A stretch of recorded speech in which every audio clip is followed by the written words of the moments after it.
सभी को good morning. आज अपन एक नया टॉपिक लेकर के आए हैं और टॉपिक का नाम है विधायिका। अब इस विधायिका वाले जो टॉपिक है ये कुछ विशेष लंबा है। इसमें 3-4 वीडियो बनेंगे अपने, ज़्यादा लंबे नहीं बनाएंगे अपन, छोटे छोटे वीडियो बना करके देखेंगे तो आराम से समझ में भी आ जावे और यूं भी नहीं लगे कि टॉपिक काफ़ी लंबा हो गया। तो शुरुआत करते हैं। देखो विधायिका को अपने देश में अपन मुख्य रूप से संसद बोलते हैं। एक प्रचलित शब्द हो गया है संसद। विधायिका बोलो चाहे संसद बोलो, हमारे जो संसद की स्थापना के बारे में बात की गई कि भारत में एक संसद होगी। ये किस अनुच्छेद में लिखा गया? संविधान के अनुच्छेद 76 मतलब आर्टिकल 76 में संविधान में लिखा गया है कि हमारे यहाँ पर एक विधायिका होगी या एक संसद होगा। अब बात करते हैं कि विधायिका या संसद के कितने अंग हैं या संसद कितने भागों से मिलकर के, कितने अंगों से मिलकर के बनती है। तो मुख्य रूप से 3 है। एक है लोकसभा, दूसरी है राज्यसभा और तीसरा है राष्ट्रपति। जब ये तीनों मिलकर बनते हैं, मिलते हैं, तब किसका निर्माण होता है? संसद का निर्माण होता है। यहाँ पर एक कंफ्यूजन वाला सिस्टम एक और मैं आपको क्लियर करवा दूं। यदि आपसे पूछा जाए कि संसद कितने अंगों से मिलकर के बनती है तो आपको आंसर देना होगा 3 अंगों से। कौन सी? लोकसभा, राज्यसभा और राष्ट्रपति। यदि क्वेश्चन ये पूछा जाए कि संसद के कितने सदन है, मैं यहाँ पे लिख दे रहा है। यदि आपसे पूछा जाए कि संसद के कितने सदन हैं, कितने सदन हैं, तब आपका आंसर क्या होगा? तब हमारे 2 ही सदन हैं। पहला है लोकसभा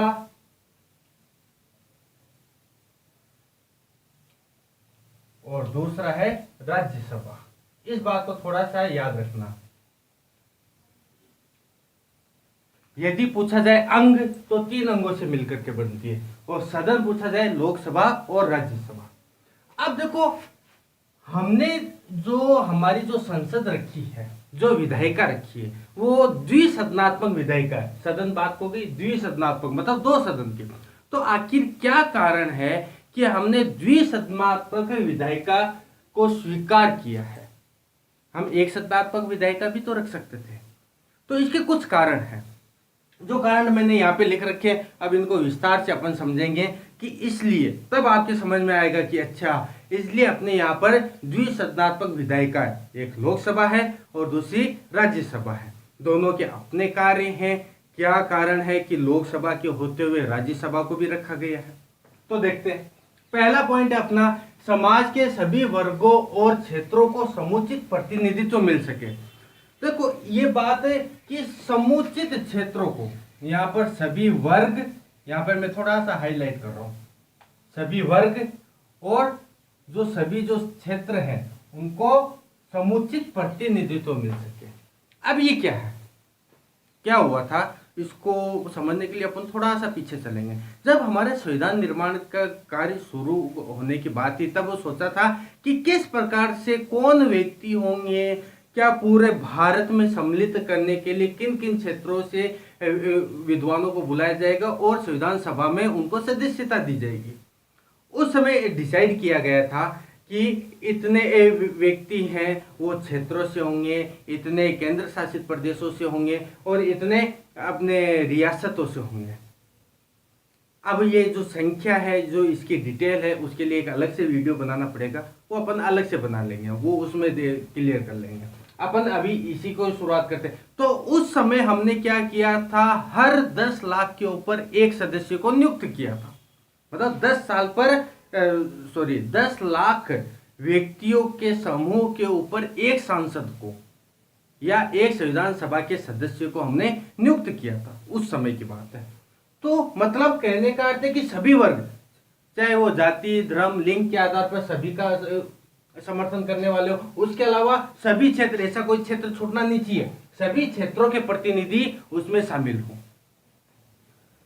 अब दूसरा पॉइंट आता है कि प्रत्येक निर्णय पर 2 बार विचार हो सके। अब क्या होता है, यदि एक सदन होता तो कोई भी विधेयक, कोई भी बिल ले आता सभी एक साथ बैठ करके विचार कर लेते और ओके कर देते या कैंसिल कर देते। लेकिन द्विसदनात्मक होने का फायदा क्या है? फायदा यह है कि एक सदन ने पास कर दिया तो बाद में वही बिल दूसरे सदन में जाएगा, दूसरे सदन वाले सभी वापस उसके ऊपर विचार करेंगे, डबल विचार हो गया। यदि उनको समझ में नहीं आया दूसरे सदन वालों को, तो वो उस बिल को वापस संशोधन के साथ में प्रथम सदन में भेजेंगे कि ये संशोधन आप करो, तो थोड़ा हित में रहेगा। तो मतलब विचार बार बार एक ही बिल पर ज्यादा देर तक विचार हो, ज्यादा व्यक्तियों के द्वारा विचार हो, ज्यादा विद्वानों के द्वारा विचार हो, इसलिए हमने द्विसदनात्मक सदन रखे। इसके अलावा हमारी परंपरा भी रही है द्विसदनीय परंपरा। अंग्रेजों के समय में भी हमारे पास में दो सदन हुआ करते थे, उसी परंपरा को हमने आगे बढ़ाते हुए दोनों सदन रखे हैं।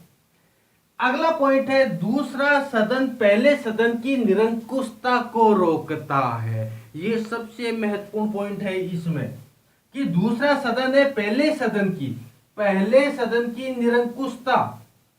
इस पे मैं विशेष जोर दे रहा हूं, निरंकुश। यदि क्या होगा कि यदि दूसरा सदन दबाव डालने में नहीं होगा तो पहला सदन जैसा चाहेगा वैसा कानून बना देगा हमारे ऊपर। बात समझ में आ रही है क्या? बात तो सरकार जैसा चाहेगी वैसा कानून पास कर देगी, क्योंकि सरकार होने का अर्थ है कि उसको लोकसभा में बहुमत है। यदि सिर्फ लोकसभा रहा, राज्यसभा नहीं रहती है, सिर्फ लोकसभा रहती है, सरकार जैसा चाहेगी वैसा कानून बन जाएगा, जिसके कारण भविष्य में हमारे संविधान निर्माताओं ने यह सोचा कि यदि ऐसी स्थिति आई तो कोई भी सरकार निरंकुश हो सकती है, वो लोगों का ध्यान क्यों रखेगी। इसलिए दो सदन होने बहुत जरूरी है कि दोनों सदनों से बिल है वो पास हो सके, दोनों सदन एक बिल के ऊपर विचार कर सके, बस इतनी सी बात है। तो निरंकुशता पर निरंकुश बनने के लिए रोकना ही दूसरे सदन का प्रमुख कार्य है। अब अगला पॉइंट है, अपना पांचवा पॉइंट है, दूसरा सदन अविचारपूर्ण तथा जल्दी से पास किए गए कानूनों को रोकता है। कई बार क्या होता है, सरकार के सामने ऐसी स्थितियां आ जाती है कि किसी कानून को जल्दी से वो पास कर देते हैं, जल्दबाजी में। अब जल्दबाजी में यदि लोकसभा से पास कर दिया, सरकार का बहुमत लोकसभा में होता है हमेशा, ये बात ध्यान रखना, जल्दबाजी में लोकसभा से पास कर दिया, किंतु राज्यसभा तो है आगे विचार करने के लिए, राज्यसभा उस बिल पर अच्छे आराम से विचार करेगी, वहां पर सरकार की जल्दबाजी नहीं चलेगी। ये अपना महत्वपूर्ण पॉइंट। उसके अलावा बिलों को या विधेयकों को दोहराना, कि दोहराने का अर्थ ये है कि देखो अपने यहाँ पर कोई भी विधेयक आता है तो वो क्या प्रक्रिया है, किस प्रक्रिया के द्वारा वो पास होता है, कानून बनता है। मान लो कि प्रथम सदन लोकसभा को मान लेते हैं हम, दूसरा सदन राज्यसभा को मान लेते हैं कि प्रथम सदन में सरकार कोई बिल लेकर के आई, तो सरकार लेकर के आई है तो लोकसभा में निश्चित रूप से वो पास होगा, यदि पास नहीं होगा तो सरकार गिर जाएगी, तो लोकसभा में पास हो गया। बाद में वही बिल राज्यसभा में जाएगा, राज्यसभा में विचार होगा, राज्यसभा के समझ में आ गई, उस बिल को पास करेगी। उसके बाद में वो बिल कहाँ जाएगा, राष्ट्रपति के पास में जाएगा, राष्ट्रपति उस बिल को पूरे को पढ़ेगा, राष्ट्रपति के समझ में आ गया, वो हस्ताक्षर कर देगा। मतलब कितनी बार विचार हुआ, बार बार एक ही बिल के ऊपर विचार किया गया है। यदि उस बिल में कुछ खामियां होती है, राज्यसभा पुनः लौटा देगी, दोनों ने पास कर दिया, राष्ट्रपति के पास में गया तो राष्ट्रपति भी उसको पुनः लौटा सकता है, ये अधिकार भी अपने पास राष्ट्रपति के पास में। तो मतलब बार बार विचार करने के कारण हमारा जो विधेयक जो बनेंगे उसमें एक क्लियरिटी आएगी, ठीक है ना। इसके अलावा दूसरा सदन पहले सदन के समय की बचत भी करता है। बहुत बार ऐसा देखा गया है कि कुछ कार्य पहले सदन ने कर दिया, कुछ कार्य दूसरे सदन ने कर दिया, समय की भी बचत होती है, ठीक है। अब समय की बचत कैसे होती है, चलो इसका एक और अच्छा उदाहरण मेरे ध्यान में आ रहा है। धारा 370 जो जम्मू कश्मीर से हटाई थी, तो उसमें केंद्र सरकार ने क्या किया था कि पहला जो विधेयक है वो राज्यसभा में ही लेकर के आई गई, राज्यसभा में उन्होंने तुरंत पास करवा दिया और लोकसभा तो उनके हाथ की बात थी। तो धारा 370 को हटाने में 2 या 3 दिन के अंदर पूरी धारा 370 को हटा दिया गया। किसी ने विश्वास भी नहीं किया था कि भारतीय संविधान में इतनी आसानी से हम धारा 370 को हटा सकते हैं। बहुत से नेताओं ने तो कहा कि यदि ऐसी स्थिति आती है तो आने वाले 100 साल तक भारत सरकार धारा 370 को नहीं हटा सकती, कुछ इतनी पेचीदगियां है। लेकिन वो पेचीदगियां कहीं भी हमें नजर नहीं आई। यदि तभी तो कहा जाता है यदि सरकार जो कार्य सोच ले, जो ठान ले, वो करके रह सकती है, इसमें कोई बड़ी बात नहीं है।